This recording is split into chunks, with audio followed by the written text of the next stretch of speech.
અનગઢ ચામુંડા માતાજીના મંદિરે ભવ્ય જાહેર ભંડારા અને જનસંપર્ક કાર્યક્રમનું આયોજન કરવામાં આવ્યું હતું। ભારતીય જનતા પાર્ટીનો આ જનસંપર્ક કાર્યક્રમ અહીં યોજાયો હતો।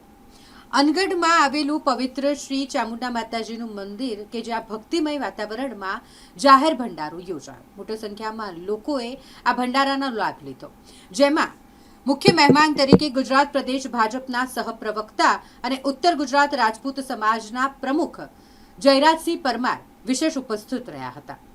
સાથે જ અનગઢ જિલ્લા પંચાયતના ભારતીય જનતા પાર્ટીના ઉમેદવાર બિરેન પટેલ અને અનગઢ તાલુકા પંચાયત બેઠકના ઉમેદવાર પણ અહીં ઉપસ્થિત રહ્યા। ભારતીય જનતા પાર્ટીના કાર્યકર્તાઓ ઉપસ્થિત રહ્યા હતા અને સમગ્ર કાર્યક્રમ અનગઢ અને આસપાસના ગ્રામજનોએ ધાર્મિક અને સામાજિક બનાવ્યો હતો કે જે ખૂબ જ સુંદર રીતે સફળતાપૂર્વક સંપન્ન થયો। ગુજરાતમાં સ્થાનિક સ્વરાજની ચૂંટણીઓ ચાલી રહી છે।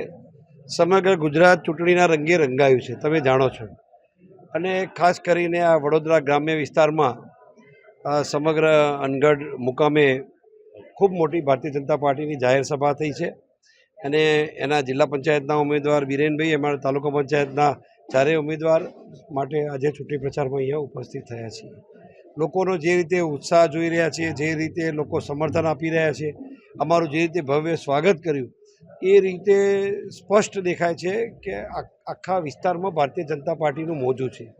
અને આ વડોદરાની જનતા, વડોદરા જિલ્લાની જનતા એ આદરણીય મોદી સાહેબના શાસનથી, સાથે સાથે ભૂપેન્દ્રભાઈના શાસનથી, ભારતીય જનતા પાર્ટીના સંગઠનનું નેટવર્ક, આ બધાનો સરવાળો કરીએ તો ભારતીય જનતા પાર્ટીનો 100% વિજય થવાનો છે।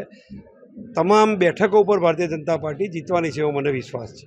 આજ રોજ અનગઢ ખાતે અનગઢ જિલ્લા પંચાયતના પ્રચાર પ્રસાર અર્થે અમારા પ્રદેશ નેતૃત્વમાંથી જયરાજસિંહ પરમારજી પધાર્યા છે, ત્યારે લોકોએ ખૂબ ભવ્ય સ્વાગત કરી એમને અહીંયા આવકાર્યા છે।